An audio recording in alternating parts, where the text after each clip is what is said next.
Bismillahirrahmanirrahim. Assalamualaikum warahmatullahi wabarakatuh.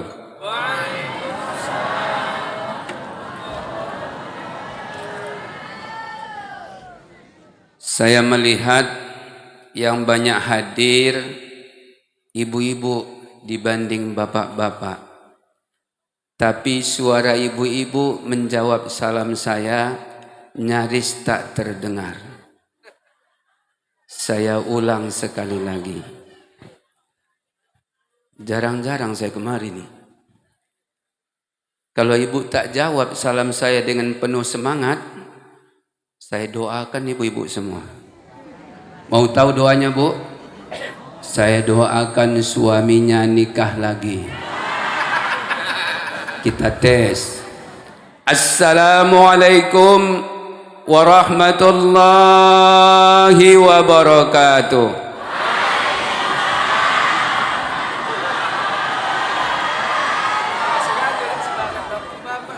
Semangat jadinya ya. Tadi bapak-bapak ada berdoa, mudah-mudahan tak menjawab. Nambah awak satu lagi katanya. Yang menjawab salam saya yang pertama, saya doakan kalau ada utangnya cepat dilunaskan Allah. Giliran utang semangat kali ngamin kan ya. Banyak tukang kredit namanya di sini. Yang menjawab salam saya yang kedua, mudah-mudahan Allah wujudkan semua cita-citanya. Amin. Jalan-jalan ke kota Singki. Bilang cakep. Saya ulang. Jalan-jalan ke kota Singki. Singgah di Darhas Mandanga Kaji. Malam ko kita memperingati Maulid Nabi. Basamo URS santri alumni.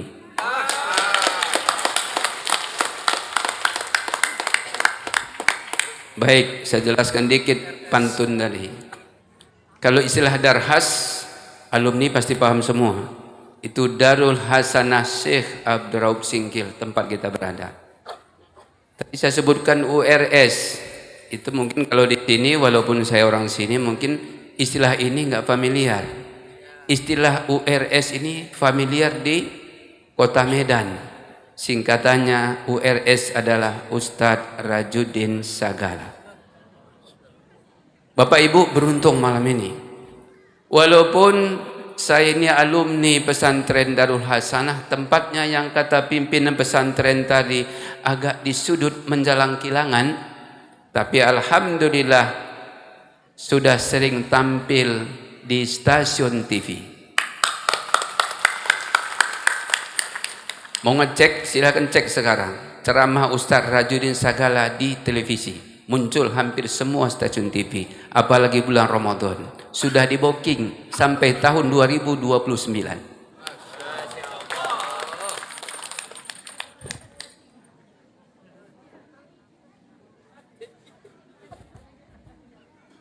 Saya ulang, ada pantun tambahan ini.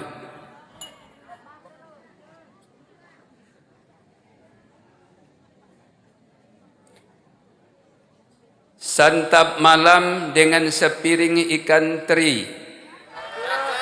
Ikan disantap dengan lahap sekali.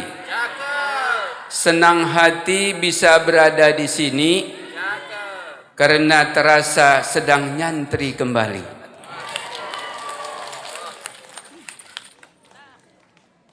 Sama-sama kita muliakan, kita hormati pimpinan Pondok Pesantren Darul Hasanah Syekh Abdurraub Singkil, Abu Muda Irsyadul Fikri SPDI, dan seluruh jajaran Pondok Pesantren Darul Hasanah Syekh Abdurraub Singkil. Sama-sama kita muliakan, kita hormati Bapak Wakil Bupati Kabupaten Aceh Singkil. Ini pohon saya ini. paman saya. Ya. Alhamdulillah hadir kemari ini sekaligus yang tadinya jarang jumpa jadi jumpa. Ya. Alhamdulillah ya, melepas rindu sekalian. Yang sama-sama kita muliakan, kita hormati Bapak Kapolres Kabupaten Aceh Singkil. Ya, masih muda, energik. Ya, saya tambah berani ceramah nih Bapak Ibu karena ada pengawal kita di sini. Ya. Subhanallah.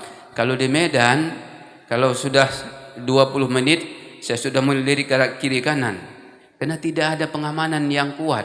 Tapi alhamdulillah malam ini langsung pengamanan nomor 1 dari Kabupaten Aceh Singkil berada di tengah pondok pesantren Darul Hasanah. Kita doakan Bapak Kapolres kita tetap sehat, panjang umur, kedatangan berikutnya semoga sudah jadi Kapolda. Amin. Sama-sama kita muliakan, kita hormati. Ini guru saya tadi begitu ketemu langsung saya cepika-cepiki, saya cium kening kiri kanan. Kena mencium orang soleh itu pahala. Ustaz kita, Ustaz Haji Rosman Hasmi. Ini beliau lama mendidik saya di pesantren ini sampai menjelang saya tamat. Dari beliau ini sudah tak asing bagi saya. Banyak petuah-petuahnya yang sampai hari ini tetap saya kenal.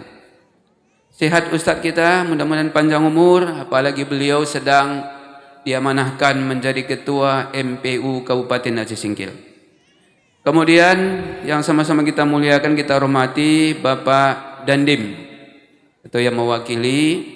Kemudian Bapak Kepala Kemenak. Ya, baru kali ini jumpa Pak, ya. Kemudian Bapak Sekda, ya. Ya, Bapak Sekda ya, yang sama-sama kita hormati. Bapak Ibu yang tidak bisa saya sebut satu persatu, kalau saya sebutkan pagi kita pulang, Pak. Belum ceramahnya lagi ya kan? Ya. Baik, yang teristimewa anak-anak kami santri dan santriwati yang sedang berjihad belajar di Pondok Pesantren Darul Hasanah Syekh Abduraub Singkil. Syukur alhamdulillah malam ini kita bisa hadir di tempat ini dan angka memperingati Maulid Nabi besar Muhammad Rasulullah sallallahu alaihi wasallam sekaligus haul almarhum Allahu yarham Abu Syekh Zamzam Isyam yang sudah meninggalkan kita lebih kurang 13 tahun yang lalu. Sedikit saya bernostalgia, beliau ini belajar kitab, saya itu langsung dengan beliau. Selain dengan Ustaz Rosman, juga dengan beliau langsung. Jadi habis subuh, habis sholat isya, itu jam 11 baru bubar, langsung belajar bersama beliau. Kemudian habis sholat subuh, itu kitab yang tadi diperlombakan, Matan Takrib, Fathul Qarib, Fathul Mu'in, itu dulu yang saya juga pelajari di tempat ini bersama almarhum. Mari sama-sama kita bacakan suratul Fatihah, kita hadiahkan pahalanya khusus untuk almarhum. Semoga Allah melapangkan kuburnya dan menempatkan beliau bersama dengan orang-orang saleh. Bi barakatil Fatihah. A'udzu billahi minasyaitonir rajim. Bismillahirrahmanirrahim. Alhamdulillahi rabbil alamin. Arrahmanir rahim. Maliki yaumiddin. Iyyaka na'budu wa iyyaka nasta'in. Ihdinas siratal mustaqim. Siratal ladzina an'amta 'alaihim ghairil maghdubi 'alaihim waladdallin. Amin. Bapak Ibu yang dimuliakan Allah Subhanahu wa taala, saya enggak lama ini, Pak. Ya. Saya usahakan 15 menit sebelum azan subuh kita selesai. Bisa Bapak Ibu? Kuat? Saya yang tak kuat. Baik ya, isi ceramah saya sudah diambil oleh wakil wali bupati kita tadi. Saya sudah bingung juga ini mau nyampaikan apa lagi. Saya hanya mengambil 4 saja dari kisah Maulid yang mungkin sudah setiap tahun kita peringati. Dan apa yang saya sampaikan ini juga yang saya dapatkan langsung dari almarhum Abuya Zamzam Isham sebagai pimpinan pertama Pondok Pesantren Darul Hasanah Syekh Abduraub Singkil ini. Bapak Ibu yang kami muliakan, sebelum tausiah singkat itu saya sampaikan, mungkin sedikit saya curhat. Ada yang mengatakan pesantren itu jarang yang bisa berkembang. Maka tidak sedikit orang-orang tua itu tidak tertarik menyekolahkan anaknya di sekolah-sekolah agama, apalagi di pesantren. Saya sedih tadi mendengar pimpinan pesantren kita Abu Muda Irsyadul Fikri mengatakan sekitar 50 orang santri barunya tahun ini. Subhanallah. Bapak Ibu, ini tugas kita semua ini. Bagaimana anak-anak kita di masa yang akan datang, bahkan pesan saya, pendidikan pertama yang ditanamkan untuk anak-anak kita adalah pendidikan agama. Dan pendidikan agama yang paling tepat adalah pondok pesantren. Mohon maaf Bapak Ibu, saya ikut bersama istri di sini. Anak kami 8. Alhamdulillah. 4 laki-laki, 4 perempuan. Ya subhanallah. 4 pasang. Dan alhamdulillah semuanya berada di pesantren.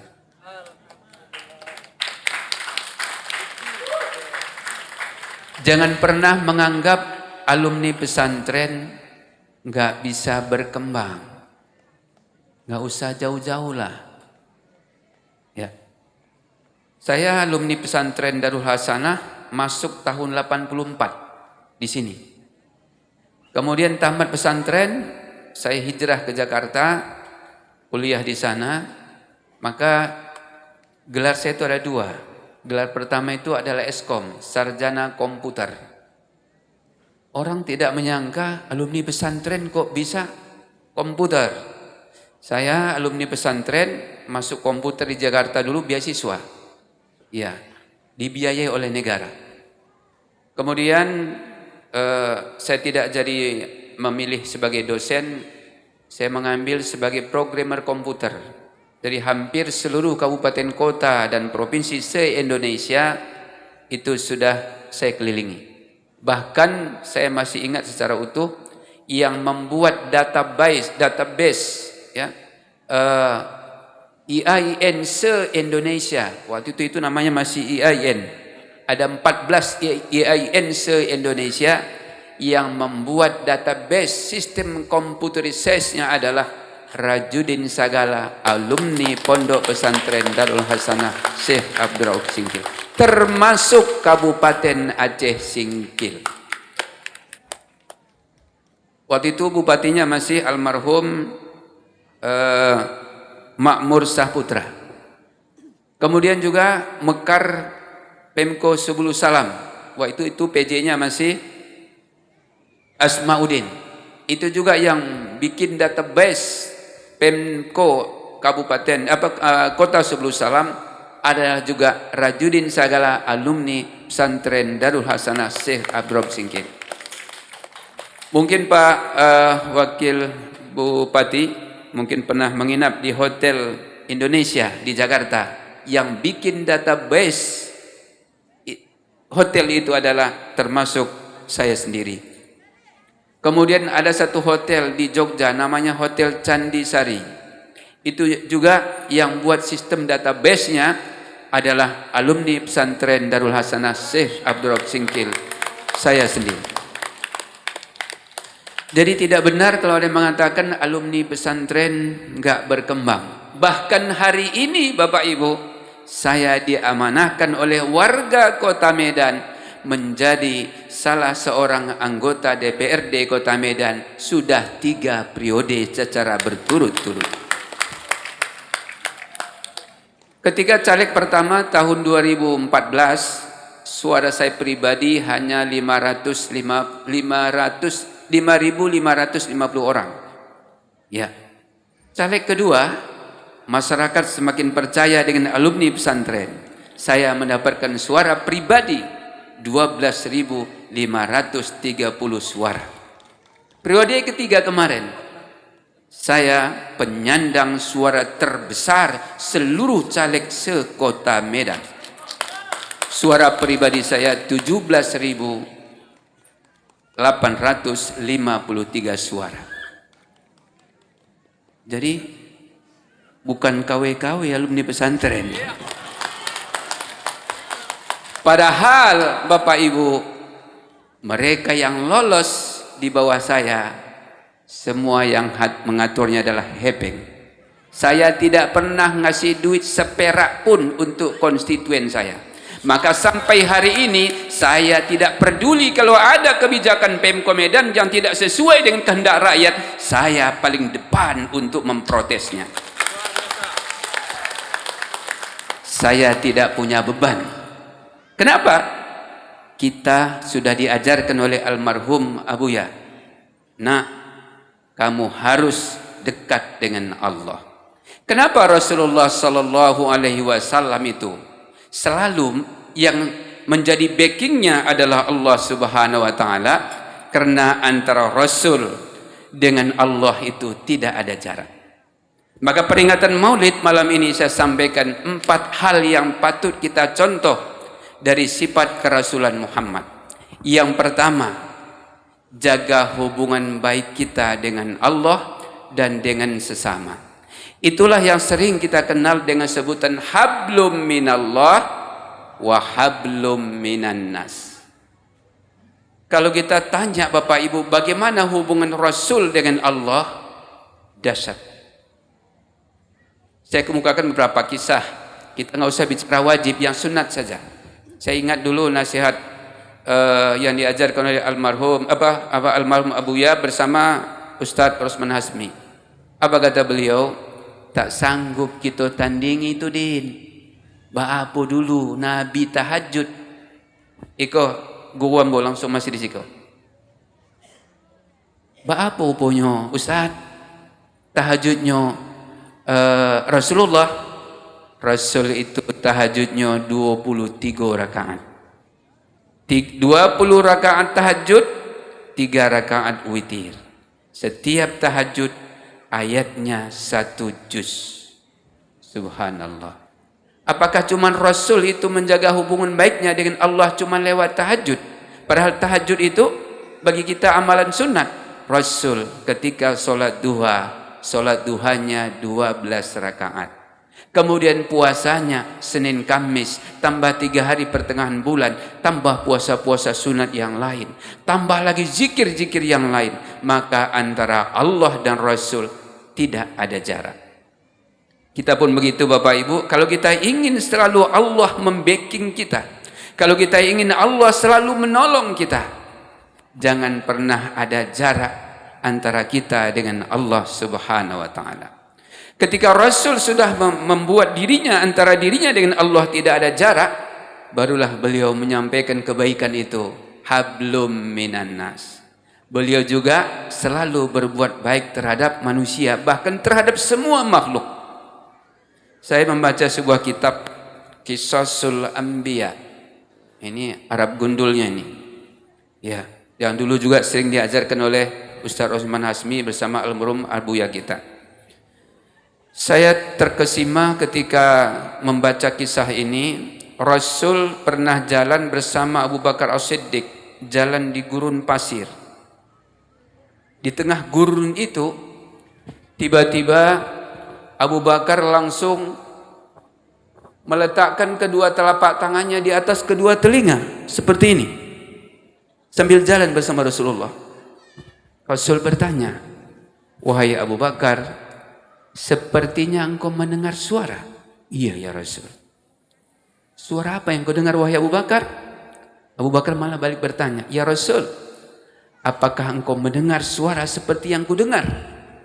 Rasul memastikan, "Suara apa yang kau dengar rupanya wahai sahabatku?" aku mendengar suara tasbih, tahmid, tahlil dan takbir. Ya, kata Rasulullah, aku juga mendengarnya. Abu Bakar terdiam. Beberapa hari kemudian Rasul bersama Abu Bakar lewat di hutan. Ternyata hutan itu juga sama seperti gurun pasir. Abu Bakar mendengar suara tasbih, tahmid, tahlil dan takbir. Awalnya Abu Bakar As-Siddiq menduga sama seperti kita menduga kalau kita pergi ke Sirikalang atau ke Kaban Jahe. Sana Pak, kalau kita sampai ke sana cuaca apa yang kita alami? Dingin. Abu Bakar awalnya menebak, oh ini berarti gurun pasir ini, hutan ini area yang bertasbih ini. Beberapa hari kemudian dia jalan sendirian, tak terdengar suara tasbih. Berikutnya jalan lagi bersama Rasulullah, terdengar suara tasbih lagi. Akhirnya Abu Bakar bertanya, ya Rasul, boleh nanya? Silakan, kata Rasul. Kenapa ya Rasul saat kita menjalani gurun pasir, kemudian hutan belantara, gunung yang kita lalui, kenapa aku mendengar suara tasbih ya Rasul? Rasul spontan menjawab, karena mereka juga bagian dari makhluk Allah. Mereka adalah memuji, membesarkan Allah. Ya Rasul, kata Abu Bakar, kenapa saat aku jalan sendirian, aku tak mendengar suara itu? Tapi ketika berjalan bersamamu ya Rasul, kenapa aku mendengar suara tahmid, suara tasbih, tahmid, tahlil dan takbir? Rasul terdiam. Paham kira-kira Pak, Bu? Bu? Bu? Bu? Berapa jari saya, Bu? Oh ya, masih sadar ya. Bapak Ibu yang dimuliakan Allah, apa kata Abu Bakar? Ya Rasul, boleh ku jawab? Silakan, kata Rasul. Ya Rasul, aku tahu jawabannya. Karena saat aku jalan sendirian ya Rasul, aku tak mendengar bunyi tasbih, tahmid, tahlil dan takbir. Tapi ketika aku berjalan bersamamu ya Rasul, aku mendengar suaranya begitu solid ya Rasul, begitu hebat ya Rasul. Ternyata benda mati pun membesarkan dan memuji Allah karena engkau sedang lewat ya Rasul. Jangankan saya ya Rasul, jangankan umat Islam ya Rasul, alam pun ternyata mensyukuri atas lewatnya engkau ya Rasulullah. Bapak Ibu, itu menunjukkan Nabi tidak sombong. Baru jadi anggota DPR sudah mulai salah cakap Bapak Ibu. Kena jarah rumahnya.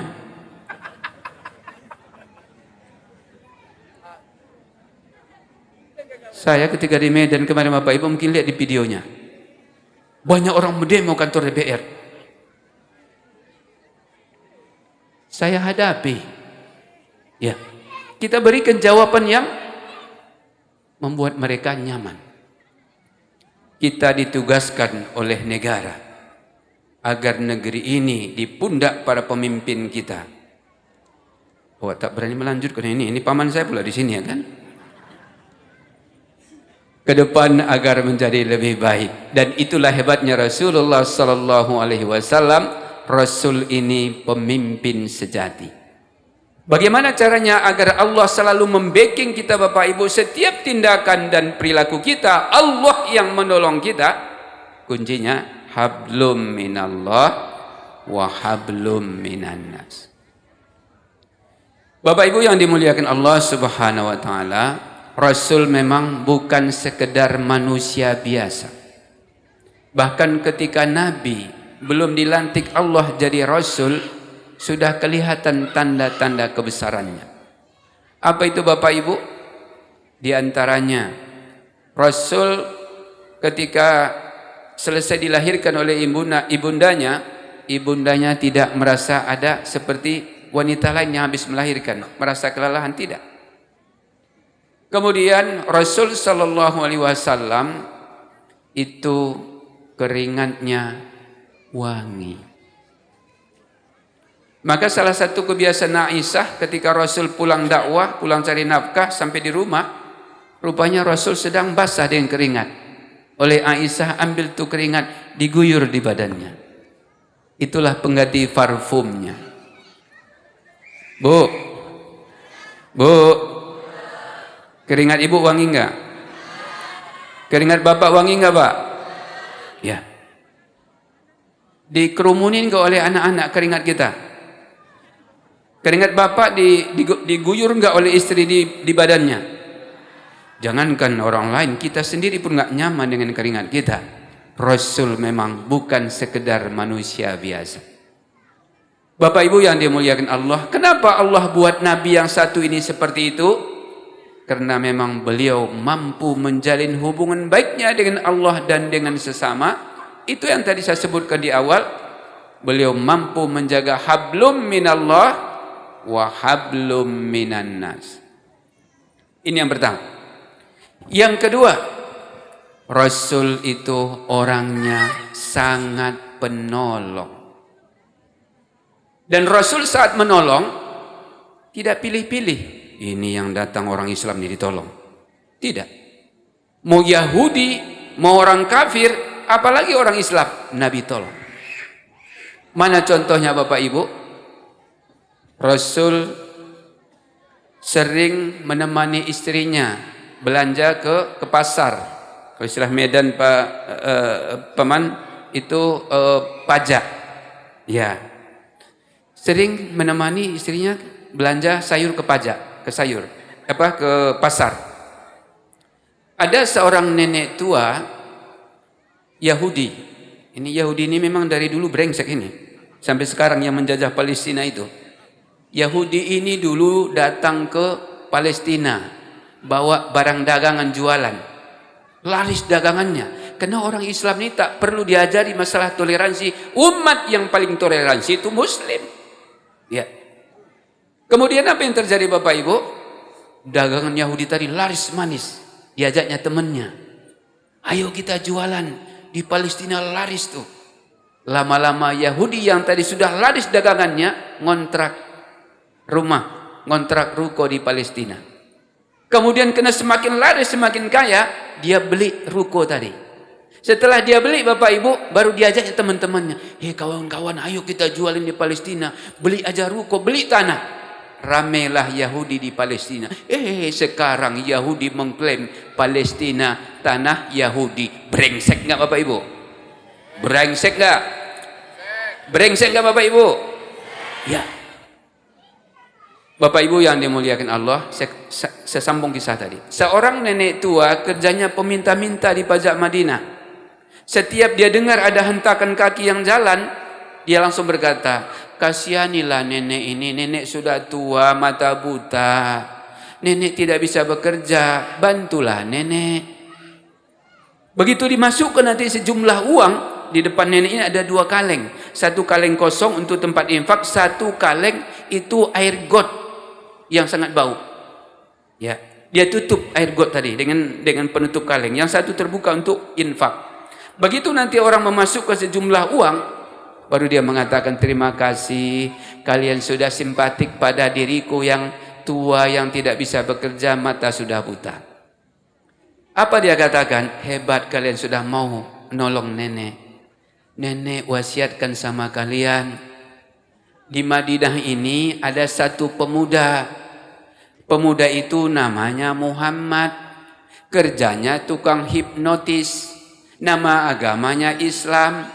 Perlu kalian ketahui, Islam itu agama yang paling kolot sedunia. Kata orang di pajak Madinah ini, Muhammad itu sering lewat di sini. Jangan kalian dengar cakapnya. Ya. Rupanya yang lewat Rasulullah. Rasul nanya, "Nek." Iya, kata nenek itu. "Nenek sudah sarapan?" "Pertanyaanmu tidak bermutu," kata si nenek. "Ya udah Nek, kalau memang kulihat di kotak infak nenek ini saya terjemahkan dalam bahasa bebas walaupun kisahnya nggak persis seperti itu supaya kita lebih mudah mencernanya. Kulihat di kotak infak ini Nek, cuman uang 1.000. Cukup nggak makan nenek?" "Kamu punya otak tidak?" kata nenek itu. "Masa uang 1.000 cukup untuk sarapan?" Apa kata Rasul? Ini saking penolongnya Rasulullah. Mulai besok nek, aku yang menjamin makan nenek. Selama aku masih hidup, aku langsung yang antarkan. Apa kata nenek tua ini? Baguslah, kamu tahu diri berarti. Kasihan itu jawabannya. Besoknya Rasul bawa rantang. 3 rantangnya. Ya, nasi, lauk, sama sayurnya. Nek, kata Rasul, aku seorang pemuda yang kemarin sore berjanji menjamin makan nenek selama aku masih hidup. Buka mulutnya, Nek. Disuapin oleh Rasulullah. Tanda apa itu Bapak Ibu? Kenyang. Besuk. Apa kata si nenek? Airnya mana? Rasul dengan penuh sabar menyodorkan air minum. Setelah dia habiskan nasi tadi, apa kata nenek ini? Wahai anak muda, banyaknya pemuda di Madinah ini, kok cuman kamulah yang mau menolong nenek. Pasti kamu bukan pemuda biasa. Sudah, ini saya pangkas langsung ceritanya, sudah sekian bulan nak kamu memberikan makan untuk diriku nenek tua yang mata buta. Berarti kamu bukan sembarang pemuda. Wahai anak muda, kata nenek ini, nenek punya wasiat nak. Apa wasiat nenek, kata Rasul? Kata orang di pajak Madinah ini sering lewat nabinya orang Islam, namanya Muhammad. Kalau dia ngomong, tutup kupingmu. Karena Muhammad itu tukang hipnotis, nanti kamu terpikat dengan agamanya. Kalau nampakmu dia lewat, kasih tahu nenek ya. Kenapa rupanya nek, kata Rasul? Manusia, bahkan makhluk yang paling kubenci sedunia, Muhammad. Lalu kulihat di depan nenek ada 2 kaleng. Ini maksudnya apa nek? Kaleng yang terbuka ini tempat infak kalau orang yang simpatik pada nenek. Lalu kaleng yang satu tertutup nek. Ini air got. Air got yang paling busuk ini, kata nenek. Untuk apa ini nek? Inilah rencanaku kalau nabinya orang Islam lewat, kusiramkan air got ini ke wajah Muhammad. Ya, rupanya di rantang tadi masih ada sisa nasi yang belum habis. Apa kata Rasul? Nek, ini masih ada sedikit lagi daging ontanya nih. Ini yang lembut pula ini nek. Ya suapkanlah nak, katanya. Disuapin Rasul dengan penuh sayang. Sembari nenek ini tetap mengatakan, ingat ya wasiat nenek tadi nak. Namanya sambil mengunyah makanan. Ya, Rasul iya nek, disuapin dengan penuh sayang. Hebat enggak Rasulullah Bapak Ibu? Hebat enggak Bu? Ambo tanya dulu sama Abu Muda. Kalau Abu Muda, ya, ada yang sedang memfitnah Abu, padahal Abu sedang menyuapkan makan ke mulutnya. Kira-kira Abu tetap enggak sanggup meneruskan suapan itu ke mulutnya sampai habis? Ambo tuhuk matanya kecil Abu kok. Bapak Ibu, kalau itu terjadi pada Bapak Ibu, tetap nggak bisa nyuap ke nasi ke mulutnya? Iya, tapi sendoknya disorongkan ke kerongkongan. Bila perlu piringnya dimasukkan ke mulutnya. Tapi Rasulullah Sallallahu Alaihi Wasallam ini yang disuapin Yahudi, kerjanya maki-maki, memarahi umat Islam, bahkan memfitnah Rasulullah. Tapi Rasul tetap memunculkan jiwa penolongnya. Baru isi tausiah saya sampaikan ini Pak Bu. Habis sholat asar, Nabi, kebiasaan Nabi itu sebelum sholat dan sesudah sholat ada zikir tambahan. Ya, padahal beliau dijamin masuk surga. Kita ada nggak zikir tambahan Bapak Ibu? Sebelum dan sesudah sholat. Ya, habis salam kanan kida langsung payi. Rasul sebelum dan sesudah sholat masih ada zikir tambahan. Padahal beliau dijamin masuk surga. Kita ada dapat jaminan kau yang hadir ke masuk surga. 7 tangan yang sudah dijamin masuk surga. Tidak ada ya Rasul. Ini saya pangkas ceritanya. Bapak Ibu yang dimuliakan Allah, habis sholat asar, Nabi sudah bubar orang semua. Ada beberapa sahabat sedang duduk di teras masjid. Nabi kena sudah merasa habis zikirnya keluar. Begitu keluar, baru dibuka pintu Masjid Nabawi, datang Jibril. Apa kata Jibril? Ya Rasulullah, kenalkah engkau sahabatmu yang kaya raya? Oh kenal, kata Nabi. Siapa namanya? Abdurrahman bin Auf. Oh iya, sedang duduk di teras masjid itu. Kata Jibril, coba tanyakan, dia itu masuk surga itu. Kata Jibril, didatangi Rasulullah, wahai Abdurrahman bin Auf, aku dapat informasi dari Allah lewat Jibril, ternyata engkau salah seorang sahabat yang dijamin masuk surga. Apa jawab Abdurrahman bin Auf? Ya Rasul, aku belum nyaman kalau sekedar dijamin masuk surga.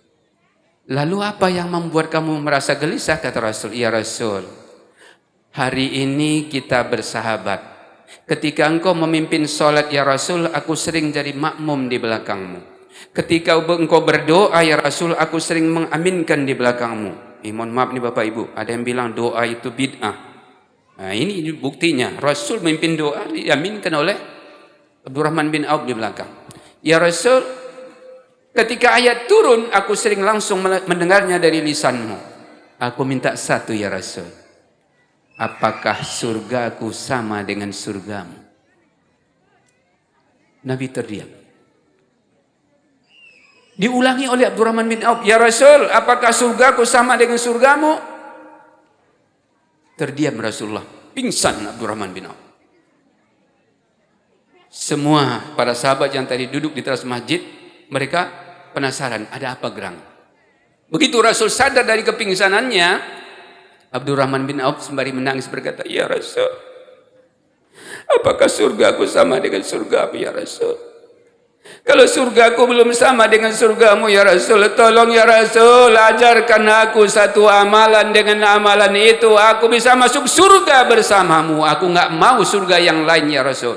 Kalau Allah mengatakan kepadamu lewat Jibril, aku sudah dijamin masuk surga, tapi surgaku belum sama dengan surgamu ya Rasul, tolong ajarkan aku apa amalnya supaya surgaku sama dengan surgamu.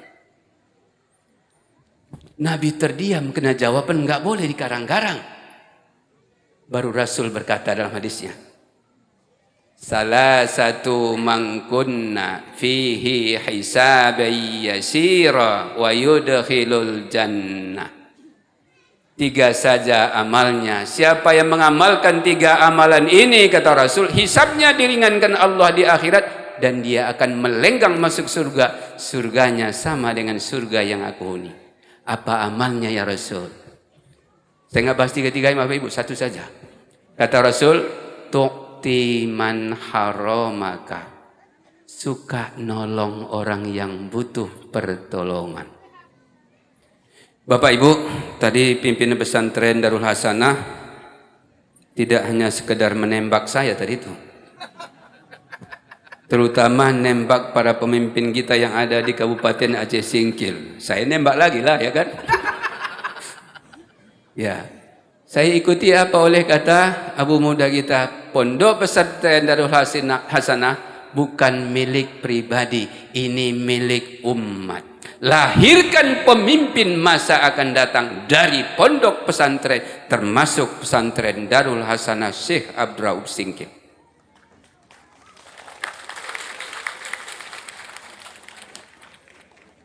Kalau pesantren ini adanya di Medan, udah saya buat bertingkat ini Pak Ustadz. Kena APBD Medan saya yang bahas. Kalau nggak saya tanda tangani nggak sah APBD. Ya, makanya di Medan, kalau ada masjid yang masuk, silakan sampaikan Nabi Bapak Ibu. Ada masjid yang menyampaikan Pak Ustadz, masjid kami ini udah kusam, keramiknya sudah lusuh, buat proposal. Saya Rajudin Sagala nanti yang akan menganggarkan di DPRD Medan. Tadi Abu Muda mengatakan, Pak Ustadz, kalau sudah 3 periode di Medan, pindahlah ke Aceh Singkil untuk DPR RI. Kami nanti siap mendukung untuk pusat. Biar megah pesantren kita ini, ya kan? Tapi ada kok pembesar kita di sini. Ya, ada paman saya Wakil Bupati Aceh Singkil, ada Bapak Kapolres, ada Ustadz Rosman Hasmi, ada Ketua MPU, Kakan Kemenak, subhanallah. Ya, beratkan timbangan kebaikan kita selama Allah berikan kita amanah. Bapak Ibu yang dimuliakan Allah, tadi saya melihat ada kotak infak yang disebarkan. Sudah diisi semua Bapak Ibu? Takana ambu waktu almarhum Abuya mengaji kami di ikolah di rumah yang lama ko di siko. Apa keceknya? Din. Agi Abu agi mau nak PR yo katanya. Apa PR-nya Abu? Mau nak cari lah siapa pahlawan kita ko di Indonesia ko yang paling banyak jasonyo dan paling pantas masuk surga. Aduh kawan ambo mengizinkan, Din, tidak usah disurvei. Mengapa? Ambo tahu. Uang kan apa na SD. Oh iya kecik ambo. Ambo tahu, kami diajarkan tuh di sekolah dulu. Siapa pahlawan kita yang paling banyak jasonyo dan paling pantas masuk surga? Ambo tanya. Soekarno. Oh. Lah tahu ambo kan? Tapi diam-diam tetap ambo survei. Ambo survei dari musajid ke musajid, dari wirid ke wirid. Ternyata hasilnya beda dengan penyampaian kawan ambo tu. Setelah saya survei dari wirid ke wirid, dari masjid ke masjid, ternyata pahlawan Indonesia yang paling banyak jasanya dan paling pantas masuk surga bukan Soekarno, tapi Kapten Patimura. Dari mana logikanya Bapak Ibu? Cobalah buka kotak infak di masjid, lebih banyak gambar Patimura dibanding gambar mantan presiden kita Soekarno. Gak nyambung Bapak Ibu? Serius sekali tadi saya lihat. Begitu dibuka kotak infak di masjid, uang 1.000 segini tingginya. Uang 100.000 cuma berapa lembar. Yang hitung pun curiga, ini asli enggak ya, diginikannya lagi. Ya Allah. Ayo Bapak Ibu, sebarkan lagi kotak infak tadi.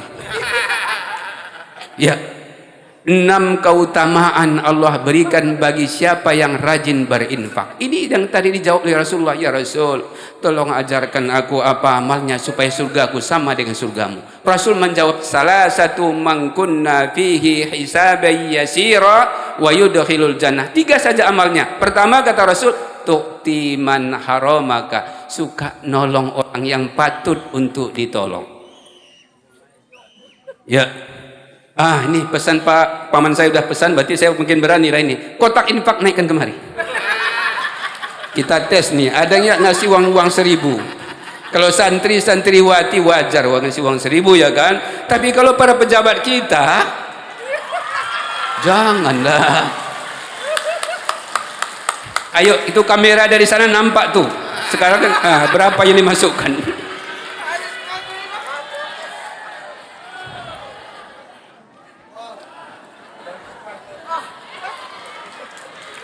Alhamdulillah.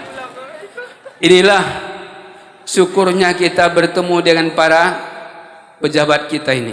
Ya, kita doakan mudah-mudahan para pejabat kita ini insyaallah dipanjangkan Allah umurnya, diberikan kekuatan, diberikan kesehatan, dan satu pesan saya, semoga Allah pertemukan kita semua nanti di surga. Amin ya rabbal alamin. Saya lanjutkan. Sekarang fokus ke saya. Itu masing-masing udah ngisi tuh. Kata Rasul apa? Tu'ti man haramaka, suka nolong orang yang butuh pertolongan. Pesantren kita sedang butuh pertolongan. Kata Rasul, minimal 6 fadilah Allah berikan bagi siapa yang rajin menolong, rajin berinfak, gemar sedekah. Pertama, dia dekat dengan Allah. Ibu lah yang saya tanya, karena saya lihat banyak ibu-ibu ini. Bu, ibu mau nggak dekat dengan Allah? Ya. Mana ibu pilih dekat dengan Allah atau dekat dengan suami? Jujur, jangan ada dusta di antara kita. Dekat dengan Allah ya Bu. Dekat sama suami kapan? Awal bulan aja ya. Jangan. Kalau dekat dengan suami tak perlu saya ajari, ibu udah paham semua itu. Bagaimana caranya agar kita dan Allah tidak ada jarak? Rajin kita sedekah. Yang kedua, fadilah sedekah, dekat dengan surga. Saya kemukakan hadis kursi. Apa kata Allah? Wahai malaikatku, ini surga yang satu ini semprot tiap hari dengan minyak kasturi. Minyak kasturi itu made in Allah. Satu kali semprot, dalam hadis disebutkan 250.000 tahun tidak hilang wanginya.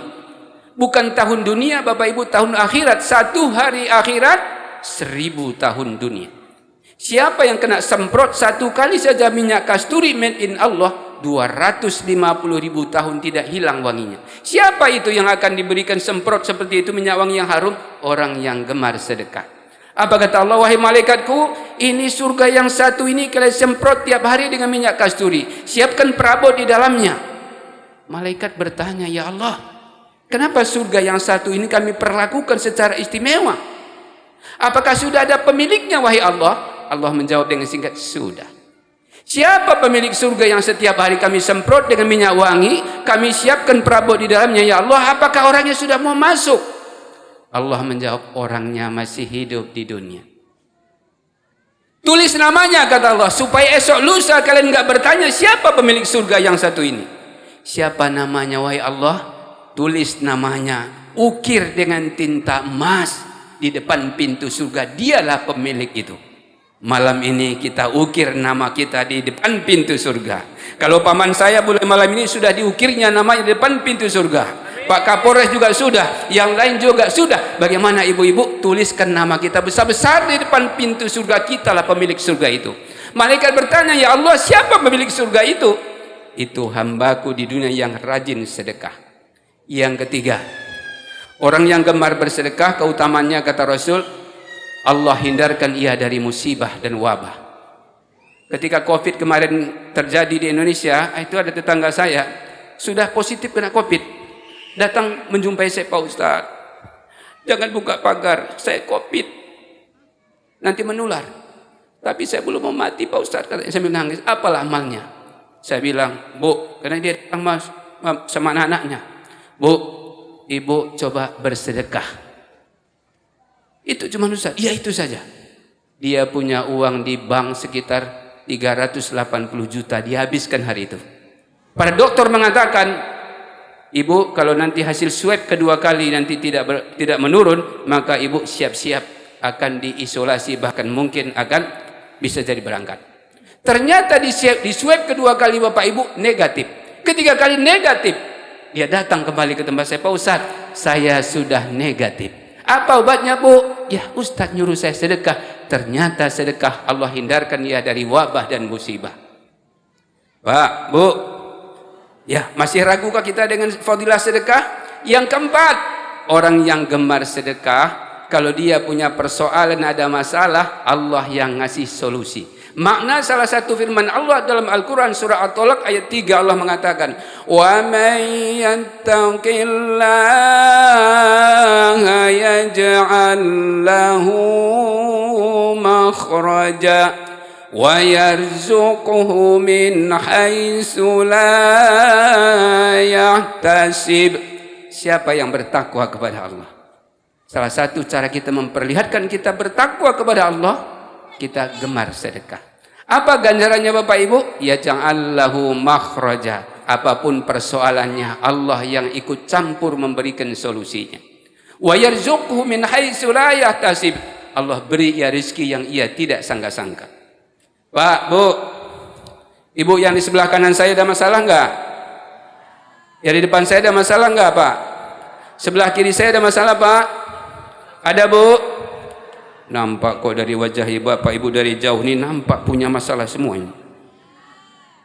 Ayo mulai hari ini kita atasi masalah tanpa masalah. Ya, sebelum ada pegadaian Al-Quran sudah mengajarkan. Bagaimana caranya? Rajin kita bersedekah. Yang kelima, keutamaan orang yang rajin bersedekah, didoakan oleh penduduk langit. Di langit siapa penduduknya Bapak Ibu? Para malaikat. Di bumi manusia. Kalau malaikat mendoakan kita, ditolak nggak doanya? Tidak. Bagaimana caranya agar malaikat yang di langit selalu mendoakan kita? 3 doa malaikat bagi orang yang rajin bersedekah. Pertama, ya Allah, ampuni dosanya. Bu, Ibu pernah nggak berdosa? Wah, banyak yang ngaku ya. Bapak pernah nggak berdosa? Bapak kurang semangat jawabnya. Saya ganti pertanyaannya. Pak, Bapak dulu waktu lajang pernah nggak ninggalin sholat? Kan kompak juga jawabannya tuh. Ibu-ibu dulu waktu gadis pernah nggak keluar rumah tidak tutup aurat?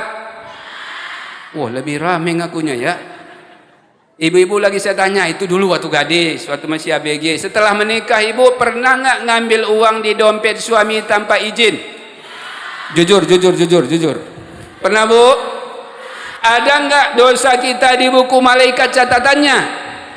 Ayo mulai malam ini kita pulang peringatan maulid ini, kita hapuskan semua catatan dosa itu. Bagaimana caranya? Buka dompet, siapkan hanya untuk pulang ke rumah, isi minyaknya kalau memang keretanya nggak ada minyak, sisanya masukkan di kotak infak tadi untuk darhas. Bapak Ibu, yang terakhir, ya, yang keenam, fadilah orang yang rajin bersedekah diberatkan timbangan kebaikannya. 6 pahala sedekah. Dasar nggak Bapak Ibu? Dasar nggak pahala sedekah? Kalau dasar berarti mulai hari ini kita gemar nggak sedekah ini? Gemar nggak sedekah Bapak Ibu? Boleh saya tanya? Boleh saya tanya? Jawab jujur ya Bapak Ibu. Ya, kalau di dompet Bapak Ibu ada uang 4 lembar. Lembar pertama 100.000, lembar kedua 50.000, lembaran ketiga 20.000, lembaran keempat 1.000 lewat kotak infak. Yang mana Bapak Ibu masukkan? Jujur. 20.000. Yang mana Bapak Ibu? 1.000 ya. Biar dikit, yang penting giliran dikit semangat kali milanya namanya ini. Ayo mulai hari ini. Walaupun yang paling sering kita infakkan adalah yang sedikit, sekali-sekali yang pertengahan, apalagi yang terbanyak. Kenapa Bapak Ibu? Ganjarannya nggak tanggung-tanggung. Wa yudkhilunal jannah, melenggang dia ke surga. Bapak Ibu yang dimuliakan Allah, inilah sifat yang kedua yang menonjol pada diri Rasulullah. Maka Rasul itu Allah katakan, wa innaka la'ala khuluqin azim. Surah Al-Qalam ayat 3. Dari semua makhlukku yang sudah dan yang akan kuciptakan, kata Allah kepada Muhammad, engkaulah yang terbaik akhlakmu. Makanya apa kata Rasul? Kalau kita ingin menjadikan seseorang menjadi contoh, kata Allah, jangan tanggung-tanggung Bapak Ibu. Ini mulai tergerus ini. Mulai hari ini kita sampaikan kepada anak cucu kita, keluarga kita, yang jadi tauladan kita hanyalah Rasul. Jadikan tauladan utama kita pada Muhammad. Ini sebagian umat Islam sudah terpengaruh. Idolanya adalah artis, pemain bola, bintang film. Tak jelas lagi Islamnya, jangan. Yang jadi idola kita siapa Bapak Ibu? Muhammad Rasulullah sallallahu alaihi wasallam. Maka Allah turunkan satu ayat, laqad kana lakum fi rasulillahi uswatun hasanah. Sungguh kata Allah, pada diri Muhammad itu ada tauladan yang sangat baik. Bapak Ibu yang dimuliakan Allah, Rasul sebagai seorang pemimpin. Kita semua ini pemimpin kan Bapak Ibu? Ya, minimal kita memimpin keluarga kita. Kita harus mencontoh Rasul. Rasul ketika jadi pemimpin, dia disenangi oleh rakyatnya. Kita sebagai suami harus disenangi oleh istri kita, disenangi oleh anak kita, oleh cucu, oleh menantu. Jadikan kita ini menjadi orang yang disenangi dengan siapapun kita berinteraksi, sebagaimana Rasul sallallahu alaihi wasallam. Saya tanya, Bu, sudahkah ibu disenangi suami ibu? Oh enggak. Bapak sudahkah disenangi oleh istri? Wah, itu ibu yang jawab ya. Ya. Harus jadikan kita sebagai idola, sebagaimana Rasul diidolakan oleh para sahabat, oleh istri dan anak-anaknya, bahkan kita semua. Kita enggak pernah bertemu dengan Rasulullah sallallahu alaihi wasallam, tapi kita mengenang kebaikan beliau. Kita tidak kenal dengan Imam Syafi'i, tapi mazhabnya kita ikut. Kenapa? Karena beliau melahirkan mazhab yang dahsyat Bapak Ibu. 4 mazhab yang ada terkenal di dunia, tapi tak tertandingi dahsyat hebatnya mazhab Syafi'i. Seluruh dalil yang dia kemukakan tidak hanya mudah diterima oleh akal, tapi dikuatkan oleh dalil baik dari ayat maupun dari hadis. Itulah hebatnya Imam Syafi'i. Mungkin kita bukan selevel Imam Syafi'i, apalagi selevel Rasulullah. Paling tidak Bapak Ibu, minimal kita sebagai kepala keluarga sudah disenangi oleh istri kita. Kalau kita punya anak 2, 1 laki 1 perempuan, ketika bapaknya nanya ke anaknya, katakan anaknya Fatimah, anak ayah, iya ayah, kemana makmu tadi nak? belanja ke pasar beli sayur. Pas sekali nih Fatimah, kata ayahnya. Ayah mau tanya sayang, kalau nanti kamu sudah besar mau jadi apa nak? Mau kayak emak. Berarti emaknya sudah jadi contoh buat anak-anaknya. Kalau anaknya laki-laki, pas bapaknya sedang kerja, ditanya oleh ibunya, Buyung, iyo mak, kemana ayah wang tadi? Tapi apa ikah aja mak? Pas bana ko Buyung. Mak tanya, wang kalau lah gadang nanti Buyung, jadi mau apa cita-cita wang? Mau kayak ayah. Berarti ayahnya sudah jadi tauladan. Suami harus mampu menyenangkan istri, mampu menjadi panutan buat anak, cucu dan menantu. Jangan sampai malah menjadi permasalahan dalam rumah tangga. Ada rupanya Bapak Ibu, saya temukan Bapak Ibu. Ada seorang suami, ini sebelum saya sampaikan kisahnya, saya sampaikan dulu hadis Rasulullah. Kalau bisa ibu rekam. Apa kata Rasul? Kalau ada seorang suami yang suka marah-marah sama istrinya, ya, saya tanya ibu-ibu dulu. Di rumah siapa paling capek, Bu? Bapak atau ibu? Bapak atau ibu? Semangat ibu jawabnya ya. Ya. Makanya apa kata hasil survei? Hasil survei mengatakan ibu-ibu walaupun dia geraknya hanya dapur, sumur, kasur, itu tiap hari kalau dijumlahkan 13 kilo itu. Jadi paling capek di rumah siapa? Bapak atau ibu? Baru saya bacakan hadis Rasulullah, saya terjemahkan dalam bahasa bebas. Apa kata Nabi? Siapa seorang suami yang sudah ngurusin dapur, sumur, kasur di rumahnya tapi suka juga memarahi istrinya, maka suami seperti itu jangankan masuk surga, bau surga pun tak didapatkan. Allahu Akbar. Bau surga pun tak dapat. Jadi ada seorang suami, ini kalau marahnya kebablasan. Dia oleh istri buatkan teh manis. Karena suaminya ini sebanyak apapun gula dibuatkan teh manisnya oleh istri selalu kurang manis. Akhirnya si istri ini biar suamiku nggak minta tambah gula, ku buatkan teh manisnya antara gula dan airnya sama banyaknya.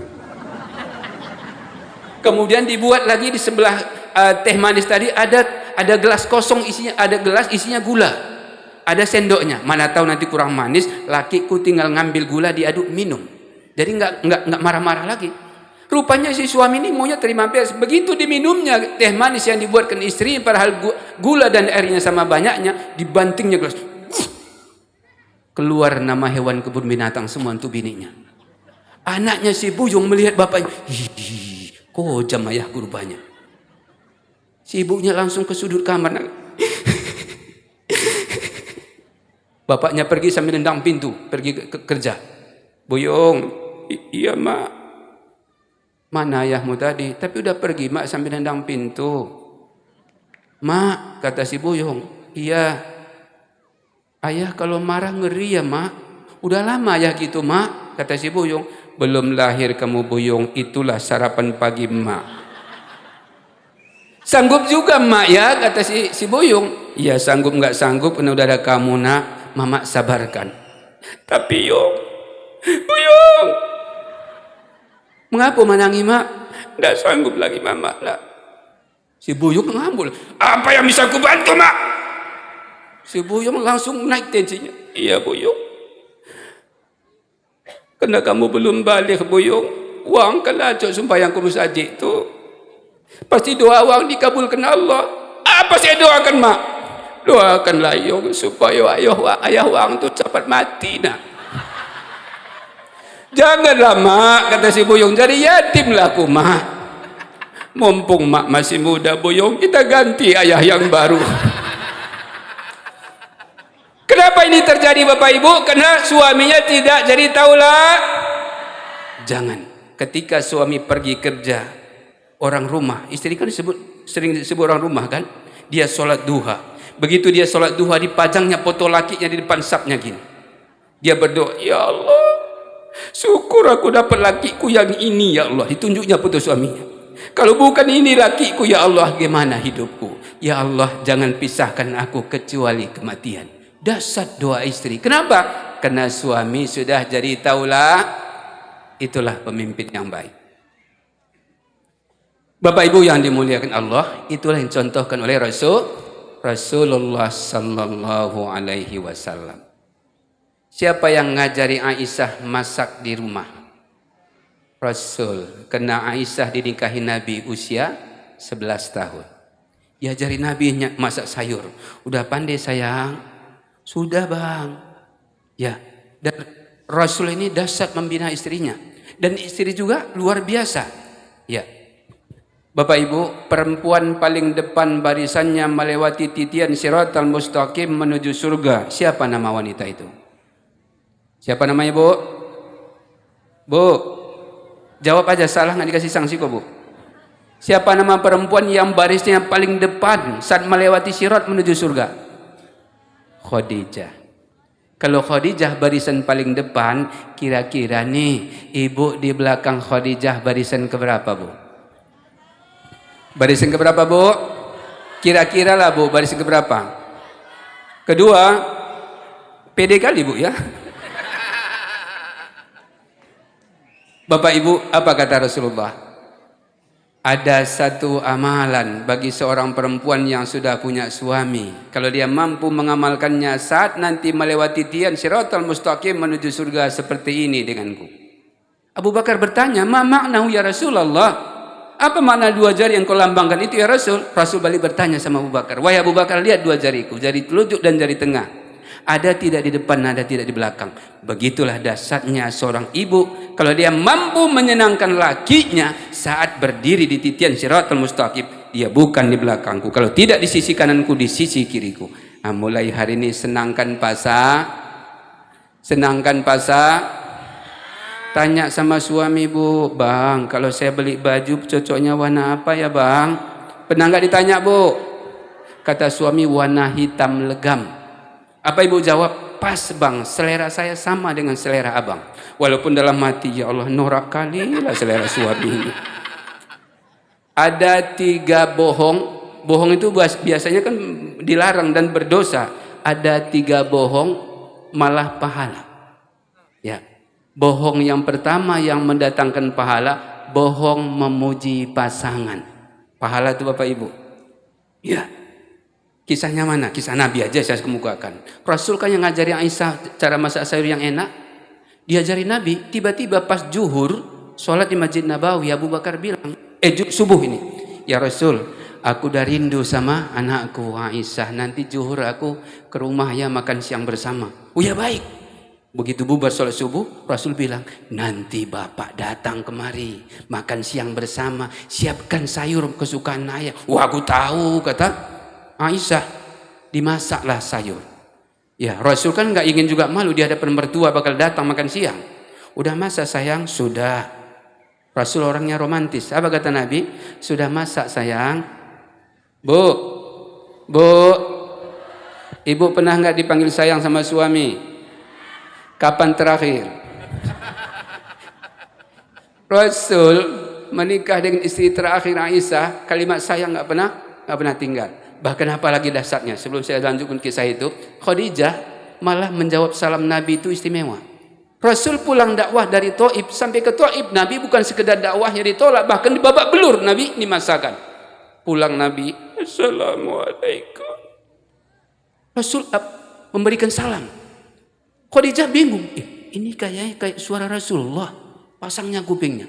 Karena Rasul merasa menjawab, salamnya belum dijawab, diulanginya, Assalamualaikum. Kenapa suara Nabi lirih mengucapkan salam? Karena habis babak belur digebukin ini satu kampung di kota Taif. Khadijah langsung yakin ini suara Rasul ini. Bu, hebat Khadijah, bisa dia bedakan. Ibu bisa nggak bedakan mana suara suami ibu, mana suara suami tetangga? Bisa nggak Bu? Bisa, orang tidurnya aja satu bantal ya kan? Ya, begitulah Khadijah. Apa jawab Khadijah? Ibu praktek nanti Bu. Mulai hari ini praktek ya Bu. Kalau ibu mau janji mau praktek saya teruskan. Kalau enggak saya lanjutkan kisah yang tadi. Praktekkan ya. Apa kata Rasul ketika mengucapkan salam, Assalamualaikum. Khadijah jawab, Waalaikumsalam warahmatullahi wabarakatuh ya Habibi. Kalau saya terjemahkan bahasa kita, Waalaikumsalam abangku sayang. Janji ibu, nanti kalau suami ibu gedor pintu rumah, Assalamualaikum. Apa ibu jawab? Waalaikumsalam abangku sayang. Begitu ibu ucapkan Waalaikumsalam abangku sayang, suami kakinya ngeletar langsung gini. Dipanggilnya anaknya, Buyung, Fatimah, si kau nak berdua nak. Mengapa ayah? Ayah enggak enak perasaan nak. Mengapa ya? Tadi ayah mengucapkan salam, mak kalian jawabnya lain. Apa rupanya ayah ucapkan? Tadi ayah ucapkan Assalamualaikum. Lalu mak jawab apa? Mak kalian jawabnya Waalaikumsalam abangku sayang. Ya bagusnya jawaban mak ayah. Mana yang salah? Iya Buyung, iya Fatimah. Udah 40 tahun ayah menikah dengan mak kalian. Mak ayah nggak pernah dengar jawaban itu nak. Lalu maksud ayah apa? Kayaknya mak kalian udah pendek umurnya. Padahal dia sedang mengamalkan ya biasakan supaya suami nggak kaget. Itulah salah satu penyebab kenapa Khadijah perempuan paling depan melewati sirat menuju surga, karena mampu menyenangkan suami. Rasul memang hebat mendidik istrinya. Selanjutnya kisah Aisyah tadi. Masak yang enak sayang. Jam 11 oleh Rasul ngetes lah. Udah siap masaknya sayang? Sudah. Ku tes ya makanannya, dites Nabi. Begitu dites sayur yang dimasak oleh Aisyah, sudah asin, pedesnya minta ampun. Kata Rasul, ya ini bohong dalam hati berpahala. Aku kok lapar berat ani, sambil ngulus perut Nabi. Lapar berat aku hari ini. Ya makanlah bang. Kau ambilkan? Enggak, ambil sendiri kata Rasul. Diambil sendiri. Kemudian Nabi membelakangnya Aisyah, dimakan. Kata Rasul, ini kok selera kali aku makan hari ini ya kata Rasul. Ya tambahlah bang, tapi jangan dihabiskan, ini sayur kesukaan ayah. Iya, baiklah. Dimakan Rasulullah. Ini kok lapar berat ini kata Nabi. Maunya ku habiskan ini, kan masih jam 11. Kok selera kali bang kata Aisyah. Selama kita menikah sayang, masakanmu paling enak hari ini kata Rasul. Subhanallah. Ya udahlah habisinlah bang, nanti kita masak sayur yang baru. Dihabisin Rasulullah. Aisyah pun merasa tersanjung. Selama menikah sayur yang ku masak paling enak hari ini. Tapi kok nggak ada lagi sisanya ya. Aku mau cicip juga supaya besok kamu buat seperti itu lagi. Supaya suamiku Rasul suka. Aisyah lihat kok tidak ada sedikit pun bekasnya. Rupanya di kuali itu ada selembar daun lagi. Selembar sayur. Ini dia kata Aisyah. Ku tes dulu nih. Begitu lompat. Asin dan pedesnya minta ampun. Rasul di kamar. Ngapain Rasul di kamar? Kipas-kipas. Zaman Nabi nggak ada kipas angin, apalagi asyik gini. Assalamualaikum ya Rasulullah. Kata Aisyah, Waalaikumsalam. Nabi jawabnya dengan senyum. Ya Rasul, aku sudah tahu kenapa sayur itu engkau habiskan. Dari mana kamu tahu udah habis? Ku jilat pun kualinya kata Nabi. Ada selembar daun sayur tadi yang tersisa ya Rasul. Lalu apa yang kau rasakan? Udah asin, pedusnya minta ampun kata Rasul. Apa kata Rasul? Kenapa nggak ngomong jujur ya Rasul? Kata Aisyah, kalau ku jawab pedas dan asin kamu pasti tersinggung. Toh juga sudah habis, sudah kenyang perutku kata Nabi. Hebat Rasulullah Bapak Ibu. Ada nggak suami seperti itu di sini? Ada nggak seperti itu Bapak Ibu? Subhanallah. Rasul sebagai seorang bapak, seorang pemimpin. Baik, yang berikutnya, Rasul punya sifat sabar. Mana buktinya Bapak Ibu? Tiap hari, ini kisah Yahudi lagi nih, kisah brengsek nih, setelah kita ulang-ulang ini supaya Yahudi ini jangan ada sifatnya pada kita umat Islam. Rasul punya tetangga, seorang pemuda Yahudi selang Pak rubah dari rumah Nabi. Yahudi itu agamanya tidak berkembang di Madinah, sementara Islam sudah hampir 90% penduduk Madinah menjadi muslim, padahal Nabi itu pendatang dari Mekah. Rupanya Yahudi ini dendam. Ini Islam berkembang. Biar Muhammad nabinya orang Islam ini enggak semakin pede berdakwah, ku pancing emosinya dulu. Dia tiap hari lewat di halaman rumahku. Dan nanti kalau datang nabinya orang Islam, ku ludahi mukanya. Nongkrong dia di depan rumahnya. Sebelum dia ludahi Rasulullah, makan jengkol dia duluan. Supaya ludahnya bau. Begitu Rasulullah lewat, ini udah dikumpulin ludahnya, gelembung pipinya. Ludah semua ini sampai meleleh ke bibirnya. Begitu Rasul lewat, Rasul marah nggak Bapak Ibu? Rasul marah nggak? Rasul balas nggak? Rasul balas nggak? Rasul balas, tapi balasnya dengan kebaikan. Begitu Nabi lewat hari berikutnya, wajah Nabi tidak diludahi. Tetangganya bertanya, "Ya Muhammad, kenapa jalanmu pagi ini kuhitung 3 kali maju mundur?" Apa kata Rasul? "Nunggu ludah." Subhanallah. Ya Rasul, yang biasa meludahimu sedang sakit. Nabi bergegas pulang. Sampai ke rumah, "Kenapa balik ya Rasul?" Kata istrinya, "Yang meludahiku sakit. Aku mau menjenguknya." Kenapa nggak langsung jenguk?" Kata istri Rasul. "Nggak mungkin ku jenguk tangan kosong." Lalu, "Ada nggak kurma yang kau simpan wahai istriku?" "Ada ya Rasul, tapi bercampur dengan pasir. Pilih yang terbaik." Kurma ajwa dibungkus. Saat dibungkus oleh sang istri, coret-coret pakai arang. Rasul tanya, "Ngapain dicoret-coret?" "Bukan ku coret ini ya Rasul, ini ku tulis." "Apa tulisannya?" "Semoga cepat sembuh." Ih, suami istri sama kompaknya ini. Bu, kalau suami ibu nggak usah tiap hari lah diludahi wajahnya keluar rumah. Pas seminggu sekali aja lah hari Jumat. Tiba-tiba yang meludahi ini sakit. Ibu suruh nggak suami menjenguk sambil membuat oleh-oleh di kertas kado, Bu? Ya, Bu. Kalau yang meludahi ini sakit, apa doa ibu? Apa doanya, Bu? Mudah-mudahan sakitnya kali ini langsung membawa matinya. Begitu diumumkan dia mati, apa ucapannya, Bu? Itu jawaban orang pengajian. Alhamdulillah. Biasanya ada tambahannya, alhamdulillah, mampus dia. Lama aku doakan mati. Tapi Rasulullah tidak. Ketika Rasul datang, Bapak Ibu, apa kata anak muda ini? "Ya Muhammad, tidakkah engkau ingat wajahmu kuludahi?" "Ingat," kata Rasul. "Kalau jadi engkau ludahi wajahku hari ini, genaplah 2 bulan 1 hari. Berarti wajah Nabi sudah 60 hari diludahi. Apakah engkau tidak dendam ya Rasul?" "Tidak. Kalau saja saya dendam, saya tidak sabar," kata Rasul. "Tak mungkin aku menjengukmu bawa oleh-oleh." Kemudian Rasul bertanya, "Sudah sarapan?" "Belum. Aku bawa kurma nih, tadi dibungkuskan oleh istriku." Dibuka oleh Rasul. Ini Yahudi ini langsung memprediksi, "Oh, berarti aku mau diracun oleh nabinya orang Islam." Nabi suruh makan, nggak mau makan dia. Nabi feeling langsung, ini anak muda yang curiga ini. Dia menduga di kurma ini ada racun cyanidanya. Oleh Rasul aduk itu kurma. Setelah diaduk, anak muda ini langsung lihat, dimakan oleh Rasulullah 1 biji kurma itu. Anak muda ini langsung feeling, kalau ada racunnya itu, kurma sudah diaduk, pasti nabinya orang Islam dulu yang tewas. Akhirnya dia ambil, dia kunyah, baru 1 kali telan, demamnya langsung sembuh, keluar keringatnya, dia langsung bertenaga. Langsung dia mengatakan dalam hatinya, ini Nabi berarti. Langsung dia katakan, berubah panggilannya. Kalau tadi ya Muhammad, sekarang ya Rasulullah. "Sebelum kau tinggalkan aku, tuntun aku ya Rasul menjadi seorang muslim. Asyhadu an la ilaha illallah wa asyhadu anna Muhammadar Rasulullah." Ini ilmunya para ustadz ini.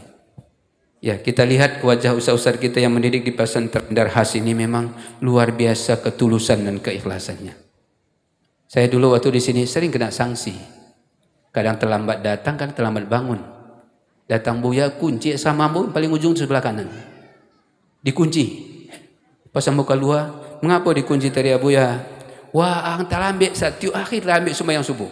Betul kalau terlambat waang, awas bang yo. Ambuk ikat kaki waang kau di sumur tu. Ya. Sebenarnya tidak dilakukan Buya begitu, cuma ucapan. Akhirnya dengan pendidikan seperti itu, alhamdulillah berhasil. Bapak Ibu yang dimuliakan Allah, ini perlu ilmu Rasulullah ini kita pahami, sehingga Rasul tahu ini orangnya curiga dengan Islam. Ya, jangan sampai ada pada kita. Bapak Ibu yang dimuliakan Allah, yang terakhir, Rasul itu orangnya pemaaf. Ini sifat ini ada pada kita sebagai umat Muhammad. Mana buktinya Rasul itu pemaaf, Bapak Ibu? Rasul Shallallahu Alaihi Wasallam itu diumumkan di Mekah. Siapa yang mampu menangkap nabinya orang Islam hidup atau mati, dihadiahi 200 ekor unta. preman Arab rame-rame mendaftar. Ya. Oh, ini saatnya kaya raya menangkap nabinya orang Islam, sering pergi berdakwah sendirian di bawah pohon kurma tanpa pengawalan. Seorang presiden tidak ada pas pampresnya, itulah Rasulullah. Ya. Bapak Ibu yang dimuliakan Allah, seorang pemuda yang sekujur badannya bertato. Dia sedang duduk di bawah pohon kurma yang dimana Rasul sering melalui. Dia langsung menduga, ini saatnya aku kaya raya ini menangkap nabinya orang Islam. Tiba-tiba dia sedang berpikir seperti itu, Nabi Muhammad lewat. Apa katanya? Ini dia yang kucari. Tanpa pengawalan, ikuti Rasul dari belakang. Tunggu momen yang tepat untuk memperangkap Rasulullah. Rupanya seiring berjalannya waktu, ya. Kemudian anak muda ini tadi, yang preman ini tadi, begitu mau menangkap Rasulullah, di depannya ada sumur tua yang sudah ditumbuhi rumput yang tebal. Terjebak dia di situ, masuk ke sumur itu. Rasul menoleh, kayaknya ada seorang jatuh. Rasul lihat ternyata seorang anak muda yang punya target menangkap Rasul hidup atau mati untuk mendapatkan hadiah 200 ekor unta. Rasul langsung mengatakan, hei anak muda, ini sumurnya dalam, ini cepat. Siapa yang tolong Bapak Ibu? Rasulullah. Diangkat sampai ke atas. Sampai ke atas, apa kata Rasul? Wahai anak muda, kamu baru hitungan detik di sumur itu, udah badanmu menggigil. Padahal menggigilnya anak muda ini ketakutan. Habislah aku ini dibantai sama nabinya orang Islam ini. Buka bajumu, kata Rasul, ganti sorbanku. Sorban Rasulullah dipakai. Subhanallah. Bapak Ibu, kalau kita seperti itu, kita sudah diincar seseorang ini dari belakang. Tiba-tiba yang incar kita masuk sumur. Kita julurkan nggak tangan? Itu nolongnya. Kita naikkan nggak ke atas? Ambil papan, ambil tanah, timpakan ke situ. Mati kau tanpa disuruh preman bayaran. Itu kalau kita. Tapi Rasulullah Sallallahu Alaihi Wasallam sifat pemaafnya luar biasa. Bapak Ibu yang dimuliakan Allah, lihat Quran surah An-Nisa 138 kalau saya tidak silap. Walyafu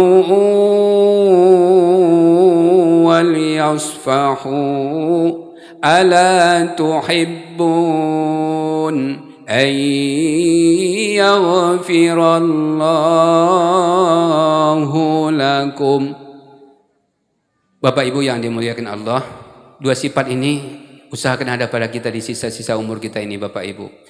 Kenapa? Boleh jadi kita melenggang ke surga karena dua sifat Rasulullah ini kita miliki. Pertama, sifat sabar. Ya. Apa kata Allah? Innallaha ma'as sabirin. Allah selalu bersama orang-orang sabar. Kemudian lihat dalam Al-Quran, Allah katakan surah saya lupa surahnya. Ya. Bunyi ayatnya. Innama Az-Zariyat ayat 10. Sudah teringat ya. Surah Az-Zariyat ayat 10. Apa kata Allah? Innama yuwaffas sabiruna ajrahum bighairi hisab. Ini saya kira adik-adik saya masih di pesantren udah tahu nih. Allah gunakan kalimat innama. Kalimat innama ini kalau ada Allah sebutkan dalam Al-Quran, terjemahnya cuma dua. Hanya atau cuman. Hanya orang sabar sajalah. Innama yuwaffas sabiruna ajrahum bighairi hisab. Cuman orang sabarlah, kata Allah, yang aku berikan dia pahala tanpa batas. Jadi Bapak Ibu, di tengah keterbatasan kita di sisa-sisa umur kita ini, kenapa kita ada keterbatasan? Mungkin kesehatan kita semakin menurun, fisik kita makin lemah, kita mau tahajud nggak bisa lagi banyak, kita mau silaturahmi asam urat dah kumat, amal kita nggak bisa banyak lagi. Ayo di tengah keterbatasan kita ini Bapak Ibu, dua sifat ini minimal ada pada kita. Pertama, pelihara sifat sabar. Gara-gara sabar Allah beri kita pahala tanpa batas. Allah uji kita dengan penyakit, belum sembuh penyakit yang satu, datang penyakit berikutnya, sabar. Allah akan ampuni dosa kita. Allah berikan balasan kita yang balasannya tak terhingga. Yang kedua, pelihara sifat pemaaf. Bapak Ibu yang dimuliakan Allah Subhanahu wa taala. Cintakah kita dengan Rasulullah Bapak Ibu? Cinta kita dengan Rasul? Bagaimana caranya? Kita tak pernah bertemu Rasulullah. Pasang target mulai malam ini, ya Allah. Kami beriman dengan agama yang dibawa Rasulmu. Padahal kami tak pernah menatap wajahnya. Kalau di dunia kami tak pernah bertemu dengan Rasul, bermimpi pun tidak pernah bertemu dengan Rasulullah. Izinkan kami ya Allah bertemu dengan Rasulmu di surga. Bagaimana caranya Bapak Ibu? Cuma dua. Ini penutup ceramah saya ini. Pertama, ittiba'ir Rasul. Hidupkan sunnah-sunnah Rasul. Apa sunnah Rasul itu Bapak Ibu? Jaga sholat 5 waktu. Usahakan berjamaah di awal waktu. Tutup aurat. Kuncinya Bapak Ibu, taqwallah, takwa kepada Allah, tarkul ma'asi, tinggalkan semua yang maksiat. Yang kedua, rajin kita berselawat. Itulah bukti cinta kita kepada Rasulullah. Baik, sama-sama kita mengucapkan lafaz salawat kepada Rasul. Mudah-mudahan dengan salawat ini Allah izinkan kita nanti di akhirat untuk dapat syafaatnya. Sallallahu ala Muhammad. Sallallahu alaihi wasallam. Sallallahu ala Muhammad. Sallallahu alaihi wasallam. Ya Nabi salam alaika. Ya Rasul salam alaika. Ya Habib salam alaika. Salawatullah alaika. Bapak Ibu yang dimuliakan Allah, suatu ketika Rasul didatangi Jibril. Ya Muhammad, sahabatmu bernama Umar, surganya sama dengan surga yang tempati para nabi dan para rasul. Apa amalnya wahai Jibril? Tanya langsung sama Umar, mumpung dia sedang berada di masjid. Rasul tanya, wahai Umar, aku dapat kabar dari Jibril, rupanya surgamu sama dengan surgaku. Apa amalan unggulanmu wahai Umar? Umar menjawab, ya Rasul, siapa yang tak kenal dengan diriku? Aku dulu tukang borong dosa ya Rasul. Aku dulu tukang mabuk. Aku dulu tukang bunuh. Jangankan membunuh orang lain, anak kandungku pernah kukubur hidup-hidup. Ya Rasul, aku ingin masuk surga bersamamu. Surgamu sama dengan surga yang tempati oleh para nabi dan surga yang kuhuni. Aku malah mau tanya, kata Rasul, apa amalan unggulanmu wahai Umar? Ternyata Umar punya satu amalan unggulan. Dia punya satu zikir. Yang zikirnya sudah tak asing bagi kita. Ayo sama-sama kita ucapkan. Astaghfirullah Rabbal baraya. Astaghfirullah minal khataya. Astaghfirullah Rabbal baraya. Astaghfirullah minal khataya. Dalam kesempatan berikutnya, Nabi bertanya sama Abdurrahman bin Auf, wahai Abdurrahman bin Auf, Jibril yang bertanya, tahukah engkau sahabatmu yang bernama Abdurrahman bin Auf? Tahu, kata Rasul. Surganya itu sama dengan surga yang kau huni. Tahu enggak engkau ya Rasul apa amalan unggulannya? Rasul nebak. Tahu, kata Rasul. Apa wahai Rasul? Kata Abu Bakar, Jibril, sahabat itu kan kaya raya. Dia gemar berinfak dan bersedekah. Lah, kata Jibril, bukan itu sebabnya. Lalu apa wahai Jibril? Tanya langsung sama Abdurrahman bin Auf. Ternyata kelebihan Abdurrahman bin Auf. Ketika ditanya Rasul, ya sahibi, kata Nabi, wahai sahabatku, aku dapat berita dari Allah lewat Jibril, surgamu sama dengan surga yang kuhuni. Kutanya apa amalmu, malah Jibril suruh nanya langsung sama dirimu. Apa amalan unggulanmu wahai sahabatku?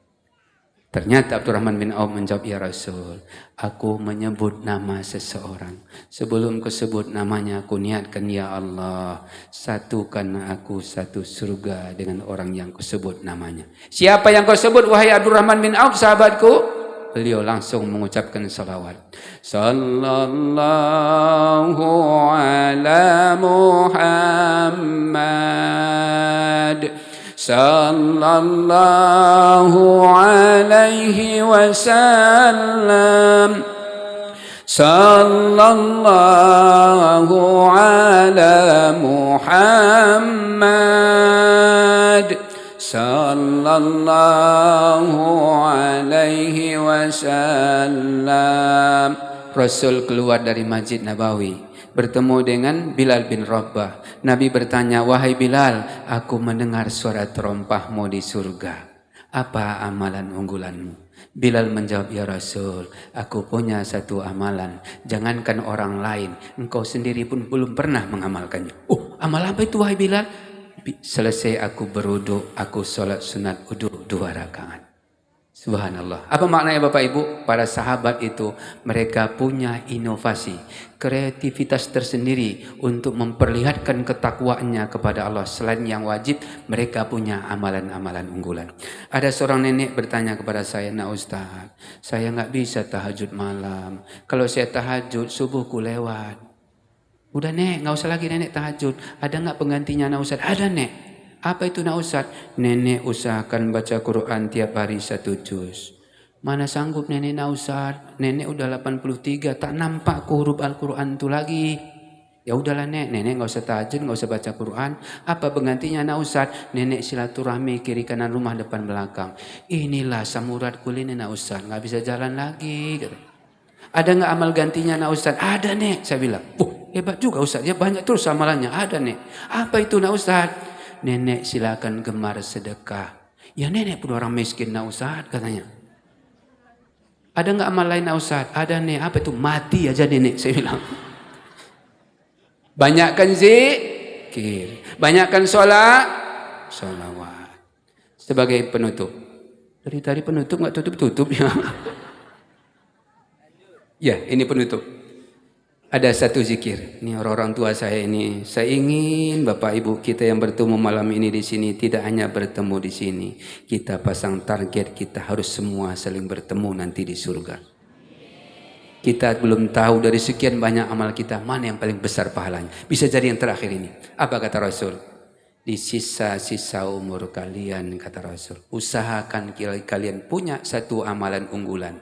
Kalau Umar memperbanyak istighfar, kalau Bilal bin Rabah dengan sholat sunat wudu, kalau Abdurrahman bin Auf dengan sholawatnya, kita apa Bapak Ibu? Ayo, satu amalan saja, perbanyak zikir. Apa zikirnya Bapak Ibu? Zikir alam jagat raya. Tadi ketika Rasul lewat, Abu Bakar mendengar suara tasbih. Saya baca redaksi hadisnya. Li'an aqul subhanallah walhamdulillah wa la ilaha illallah wallahu akbar ilayya minad dunya ma fiha. Siapa di antara umatku, kata Rasul, yang merutinkan zikirnya subhanallah walhamdulillah wa la ilaha illallah wallahu akbar, apa yang akan Allah berikan untuknya? Ilayya minad dunya ma fiha. Allah berikan untuknya lebih baik dari dunia dan seluruh kandungannya. Allahu akbar. Kandungan alam kita yang paling mahal harganya apa Bapak Ibu? Emas. Bahkan dalam hadis yang lain saya terjemahkan dalam bahasa bebas, siapa umatku selama dia tidak syirik, tidak meninggalkan yang fardu, kemudian meninggalkan yang haram, dia punya satu amalan zikir subhanallah alhamdulillah wa la ilaha illallah wallahu akbar, Allah akan bangunkan sebuah istana untuknya di surga. Yang bangunan istananya bukan terbuat dari batu bata, bukan dari semen, tapi Allah dirikan istananya di surga, kamarnya 1000, bangunannya terbuat dari emas dan berlian. Ayo Bapak Ibu, nggak usah sedih kalau ada di antara kita yang hadir ini rumah pun belum punya. Bangun rumah kita di surga, bahkan istana. Caranya bagaimana Bapak Ibu? Jangan tinggalkan yang fardu, tinggalkan yang maksiat, tidak syirik. Upayakan zikir yang satu ini menjadi amalan unggulan. Ya, boleh jadi kita jangankan punya istana, masuk istana negara pun mungkin belum pernah. Ada yang belum pernah masuk istana negara? Ya, jangankan masuk istana negara, paling kalau belum pernah, paling kalau di Medan ada namanya Istana Maimun. Pernah masuk istana Ibu? Kalaupun pernah, itu bukan kita punya. Ayo mulai hari ini bangun istana kita di surga. Sama-sama kita ucapkan. Subhanallah walhamdulillah wa la ilaha illallah wallahu akbar wa la hawla wa la quwwata illa billahil aliyyil azim. Subhanallah walhamdulillah wa la ilaha illallah wallahu akbar wa la hawla wa la quwwata illa billahil aliyyil azim. Baik Bapak Ibu yang dimuliakan Allah, ini kapasitas saya pula sebagai anggota DPR ini. Sekedar informasi, mana tahu ada di antara masyarakat kita yang dari Aceh Singkil atau Subulus Salam yang berkunjung ke Medan. Ya, kalau memang ya berkenan boleh nanti hubungi saya. Saya sangat gembira kalau ada orang Singkil bertemu saya di Medan. Ya, untuk mengasah bahasa pun kadang-kadang saya sulit. Kenapa? Karena jarang berbicara dengan bahasa asli kecuali mudik pulang kampung. Jadi kalau ada orang Singkil datang ke Medan, saya sangat senang. Kemudian yang kedua, mana tahu ini belakangan sering memang saya terima laporannya. Saya gabung di Medan itu ada nama IKABAS, Ikatan Keluarga Besar Aceh Singkil dan Subulus Salam. Jadi sengaja saya umumkan, termasuk Pak Bupati kita juga ikut sebagai pembina di situ. Siapapun yang kita warga Singkil Subulus Salam yang sakit, kemudian dirujuk ke Medan, ke rumah sakit Medan, kabari saya. Ya, karena seluruh rumah sakit yang ada di kota Medan itu termasuk dalam pengawasan kami. Ya. Jadi kalau ada orang Singkil Subulus Salam, ya kan, kadang-kadang ada juga oknum petugas rumah sakit ini yang sifat melayan itu belum ada. Ya, mohon maaf ini kalau sumut tuh masih pakai istilah sumut, semua urusan mesti uang tunai. Ya, jadi itulah kapasitas saya sebagai anggota DPR. Ya, Pak Ustadz, kami mau berobat ke Medan, tak dijawab sama rumah sakitnya. Ini keluarga kami udah cengap-cengap di rumah sakit Pemda di Klasir katanya. Saya telepon rumah sakitnya, Pak Rajudin Sagala, Wakil Ketua DPD Kota Medan. Ada kamar kosong Pak? Siap Wakil Ketua, ada. Cepat langsung. Ya, saya juga ingin memperberat timbangan kebaikan saya lewat amanah yang sedang diberikan warga Medan. Kalau ada warga Aceh Singkil Subulus Salam yang dirujuk ke Medan, kabari saya. Kalau Bapak Ibu yang tergabung di Kabas hampir setiap hari, rata-rata yang saya masukkan berobat gratis di rumah sakit Medan itu rata-rata tiap hari 5 sampai 10 orang. Ya, termasuk yang melahirkan. Ada yang nanya, sampai anak keberapa Pak Ustadz melahirkan gratis di Medan? Sampai anak ke-10. Sehingga ada orang Singkil, pindah KTP lah ke Medan Pak Ustadz katanya. Nggak apa-apa, boleh. Karena di Medan, ya saya yang mencari apanya dulu. Finalisasi badan anggaran DPRD Medan itu saya yang memimpin. Saya ajak waktu itu wali kotanya masih Muhammad Bobi Afif Nasution, sekarang sudah jadi Kupsu. Pak Wali, kita buat Medan ini sehat. Caranya buat anggarannya. Maka untuk Medan anggaran kesehatan gratis di Medan itu 275 miliar kami sahkan. Ya. Kenapa saya sampaikan ini? Karena ini ada paman saya di sini. Mudah-mudahan di Singkil juga bisa dibuat seperti ini. Secara bertahap. Ya. Kemudian apa lagi yang kami lakukan di Medan? Mana tahu ada saudara kita di Medan yang anaknya sekolah SD, SMP, kemudian kuliah, sementara orang tuanya kurang mampu, silakan nanti daftar lewat saya. Ada kami buat namanya BSM, Bantuan Siswa Miskin. Kalau anaknya SD dapat uang cash 450.000, kalau SMP 750.000. Kalau kuliah, uang kuliahnya langsung dibayar tiap semester gratis selama 4 tahun. putra daerah Aceh Singkil. Cuman sayangnya anggota DPR-nya di kampung orang, Pak. Jadi pingin juga pulang kampung nih. Kira-kira kalau kemari didukung nggak sama orang Singkil ya kan? Kita sukseskan dulu paman saya ya, insya Allah nanti yang berikutnya kalau arahan dari paman siap maju katanya siap. Ya. Baik Bapak Ibu yang dimuliakan Allah, silakan dicatat nomor HP saya. Itu nomor handphone, itu nomor WA. Kalau anggota DPR lain mungkin kalau nomor pribadinya nggak mau dikasih, saya siap. Tapi ya maklum, yang mudah saya dihubungi habis subuh sampai jam 8:30. 8:30 saya sudah rapat atau saya peserta rapat atau saya pimpin rapat. Habis zuhur saya dari masjid ke masjid ngisi pengajian. Habis asar ngisi pengajian, habis maghrib ngisi pengajian, habis isya ngisi pengajian. Biasa jam 11 sampai rumah, jam 11 sampai jam 12 lihat handphone. Ada enggak masyarakat yang menyampaikan keluhan dipersulit berobat di rumah sakit? Biasanya langsung saya sidak. Dan ada satu rumah sakit di Medan, saya rekomendasikan izinnya sudah dicabut. Kenapa? Mempersulit pasien. Ya, jadi sekaligus sama paman saya sampaikan mudah-mudahan rumah sakit kita sini betul-betul ya berpihak kepada rakyat. Karena kita sudah membayar pajak. Ya. Baik Bapak Ibu, 0812 ini nomor handphone saya. 0812 6048 9402 9402 0812 6048 9402. Ya, jadi kalau ada yang sakit mau dirujuk ke Medan, saya hanya butuh 3 informasi. Pertama, foto pasien berbaring tutup aurat, kemudian rujukannya bersama KTP atau kakaknya. Kalau dia belum punya KTP, anak yang masih di bawah umur, di bawah 17, berarti kakaknya difoto. Yang ketiga, sebutkan sakitnya.